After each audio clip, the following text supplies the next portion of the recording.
এদিকে হচ্ছে মশলাগুলো খুব সুন্দর কষানো হয়েছে, একটু জল দিলাম আর টকবক করে ফুটেও এসেছে। আর মাছ ভাজতে গিয়ে আমার টাইলসের অবস্থা দেখুন, কি সুন্দর হাওয়া দিচ্ছে। এবার এক এক করে আঁচটা আগে কমিয়ে দিই।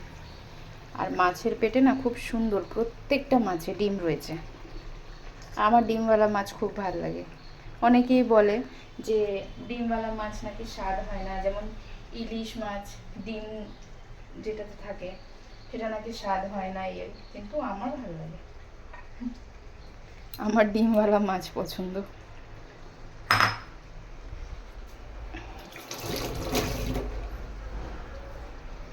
এবার আঁচটা করে দিলাম হাই হিটে। আমি আগে জানেন মাছ কাটতেই পারতাম না, তা যে দাদার কাছ থেকে মাছ নিই উনি কেটে দেয়, পরে ওনারটা দেখে দেখে শিখলাম। আর যখন অল্প থাকে কেটে নিই মাছগুলো, অসুবিধা হয় না, শিখতে হয় সব কিছু। বলুন, আর করবো না, নাহলে ভেঙে যাবে। ব্যাস হালকা একটু মিনিট 10-15 মতো রাখে নামিয়ে নেব।